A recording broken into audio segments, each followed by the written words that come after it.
नमः संस्कृताय सर्वेभ्यः नमो नमः।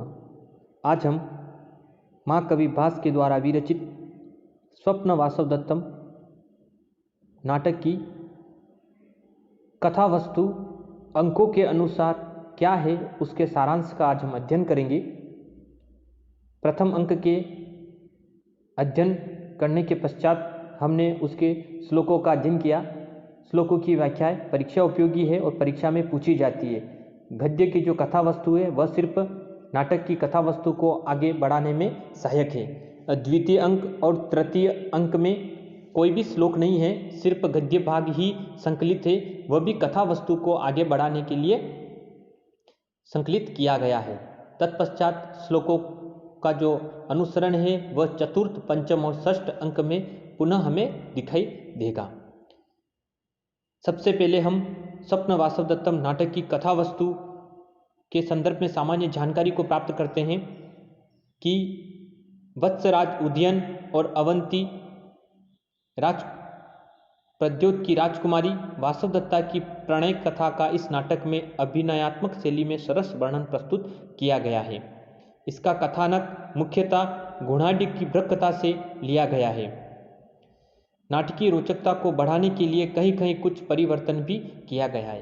स्वप्न वासवदत्तम नाटक की सामान्य जानकारी को इससे पहली वाली क्लासों में भी हमने पढ़ा है कि इस नाटक के जो नायक है वह वत्स देश के राजा महाराज उदयन और नायिका वासवदत्ता जो अवंती देश की राजकुमारी है और प्रद्योत की पुत्री है। इस नाटक की जो गौण नायिका है वह पद्मावती है। नाटक का जो विदूषक है वह वसंतक है। महाराज के मंत्री का नाम योगेंद्रायन है। महाराज का सेनापति और सेवा सुश्रा में लगा हुआ मंत्री रुमणवान है। और उस ज्योतिषी का क्या नाम है जिसने ये भविष्यवाणी कर दी थी कि महाराज पर इस प्रकार की विपत्ति आएगी, शत्रु राजा आरुणी महाराज के राज्य पर अधिकार कर लेगा तथा भविष्य में पद्मावती जो इस नाटक की गौण नायिका है वह महाराज की महारानी होगी। यह सारी भविष्यवाणी करने वाले उस ज्योतिष का नाम पुष्पक भद्र।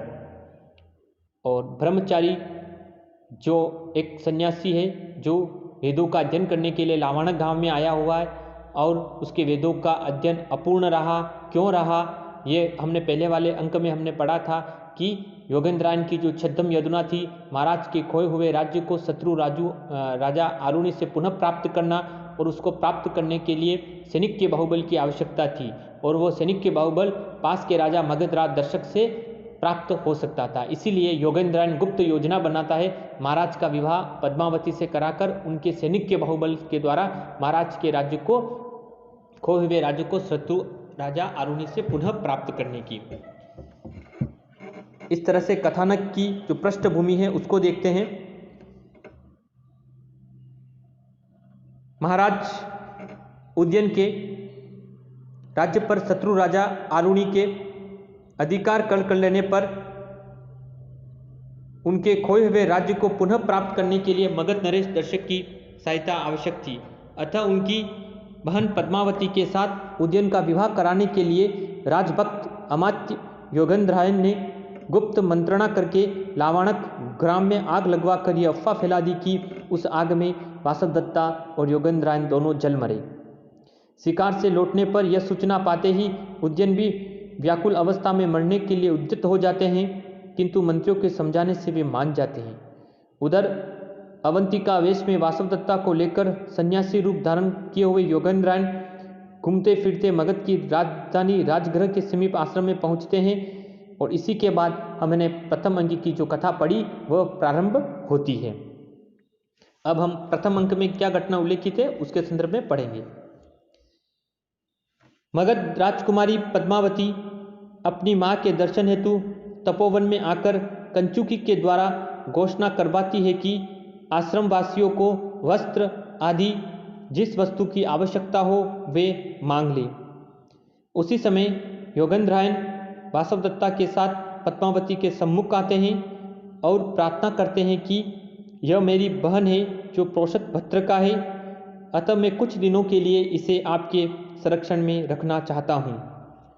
उसकी यह याचना यद्यपि मान्य नहीं थी क्योंकि किसी की न्यास की रक्षा करना बड़ा ही कठिन काम है, फिर भी वचनबद्ध होने के कारण पद्मावती इसे स्वीकार कर लेती है। इसी समय वहाँ एक ब्रह्मचारी आता है जो लावाणक गांव के अग्निकांड का वर्णन करता है। ब्रह्मचारी के मुख से राजा उदयन का पत्नी प्रेम सुनकर सभी प्रभावित होते हैं। ब्रह्मचारी चला जाता है और योगेंद्रायण भी पद्मावती से अनुमति लेकर चले जाते हैं। इस तरह से प्रथम अंक की जो घटना है ये इस प्रथम अंक में उल्लेखित है। हमने श्लोकों के साथ इस घटना को पढ़ा। अब है हमारा द्वितीय अंक। द्वितीय अंक में कोई भी श्लोक संकलित नहीं है, सिर्फ गद्य भाग ही है और वह कथा वस्तु को आगे बढ़ाने के लिए संकलित है। पद्मावती और वासवदत्ता रंगमंच पर गेंद खेलती हुई दिखलाई पड़ती है। तभी वार्तालाप के प्रसंग में पद्मावती के विवाह की चर्चा छिड़ जाती है। चेटी कहती है कि राजकुमारी वत्सराज उदयन के गुणों पर मुग्ध है। उसी समय धात्री आकर कहती है कि किसी कार्यवश महाराज उदयन यहाँ आए हुए हैं। उनके रूप गुण आदि पर मुग्ध होकर महाराज दर्शक ने उनके साथ अपनी बहन पद्मावती का विवाह कराने का निश्चय किया है और महाराज उदयन ने भी इसे स्वीकार कर लिया है।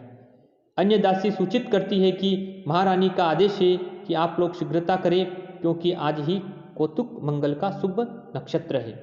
इस तरह से द्वितीय अंक समाप्त हो जाता है। इसमें से बस छोटी सी घटना वस्तु है, पद्मावती से उनका विवाह कराना और उस उदयन के द्वारा महाराज के खोए हुए राज्य को पुनः प्राप्त करने के लिए योगेंद्रायण की छद्म योजना थी। इसी का उल्लेख इस द्वितीय अंक में किया गया है। तृतीय अंक,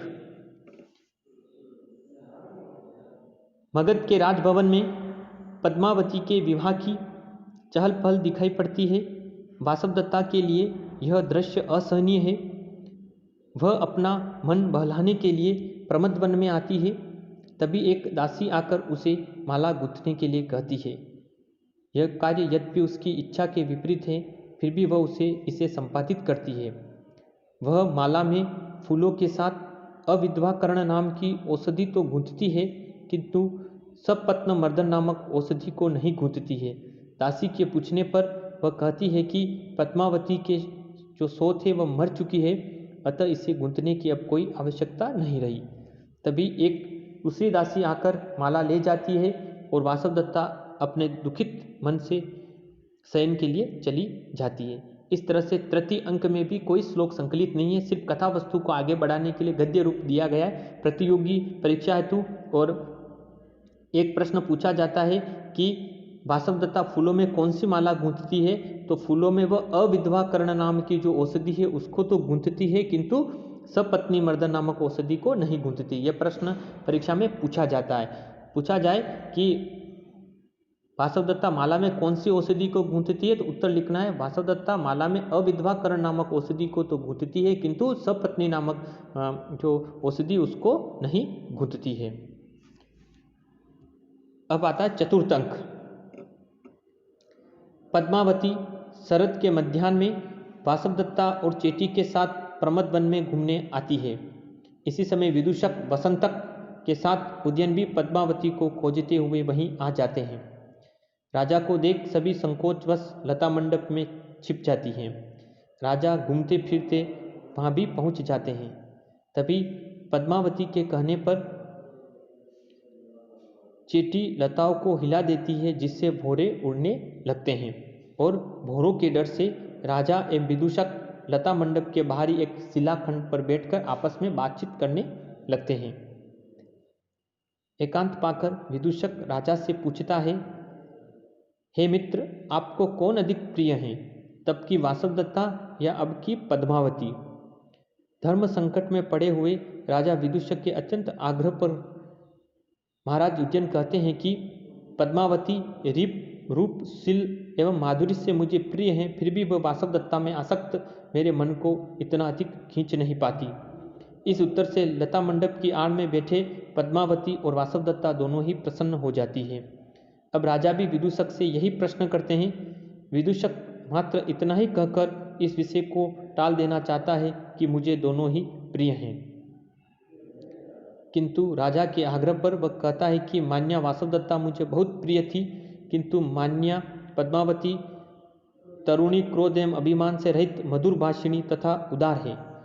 वह वासवदत्ता में विशेष गुण यह बताता है कि वह पाक कला में निपुण थी। इस कारण से वह सुस्वादु भोजन लेकर मुझे खोजती रहती थी। प्रिया के इस प्रसंग में वासवदत्ता की याद में राजा की आंखों में आंसू आ जाते हैं। यह देखकर विदूषक मुंह धोने के लिए पानी लेने चला जाता है। तभी वासवदत्ता पद्मावती को राजा के पास भेज देती है। तब तक विदूषक आ जाता है। पद्मावती विदूषक से पूछती है, आज पुत्र की आंखों में आंसू कैसे? इस प्रश्न पर घबराकर विदूषक अपने को संभाल लेता है और कहता है कि हवा के झोंके से पुष्प के पराग इनकी आंखों में पड़ गई, जिससे आंसू आ गए हैं। पद्मावती राजा का मुंह धुलवाती है। पद्मावती को सामने देख राजा चौंक उठते हैं और विदूषक के इशारे पर भी वही उत्तर देते हैं। चतुर विदूषक रहस्य खुल जाने के भय से विषयांतर करते हुए कहता है कि महाराज, राजा दर्शक दोपहर में अपने साथ में मित्रों से आपसे मिलने वाले हैं, समय हो गया है, अतः चला जाए। यह सुनकर सभी चल देते हैं। इस तरह से स्वप्न वासवदत्तम नाटक के इस चतुर्थ अंक में महाराज उदयन और विदूषक वसंतक का वार्तालाप है। साथ में पद्मावती का भी वार्तालाप हमें दिखाई देता है।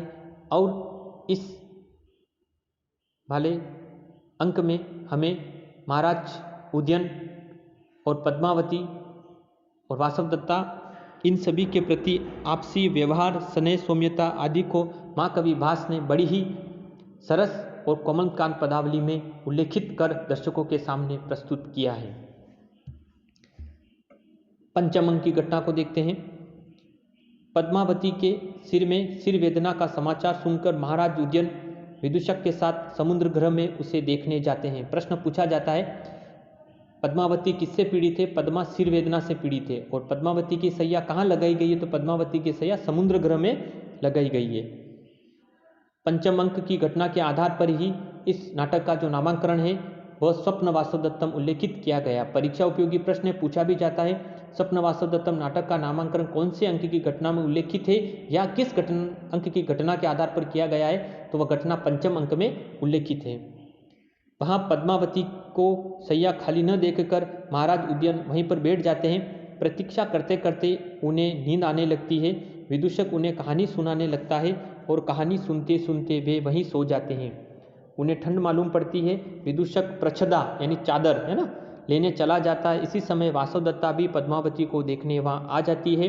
वह सोए हुए महाराज को पद्मावती समझ लेती है, वह उनके पास में बैठ जाती है। तभी राजा स्वप्न अवस्था में वासवदत्ता को देखते हैं और उनकी वियोगी अवस्था में वे बड़बड़ा उठते हैं, हाय वासवदत्ता, बोलती क्यों नहीं, नाराज तो नहीं? इस तरह से महाराज अचेतन अवस्था में इस तरह का विलाप करती हैं। महाराज की आवाज़ को पहचान कर वासवदत्ता वहाँ से चलने के लिए तुरंत उठ खड़ी होती है। भावावेश में आकर राजा को भी वह उत्तर देने लगती है।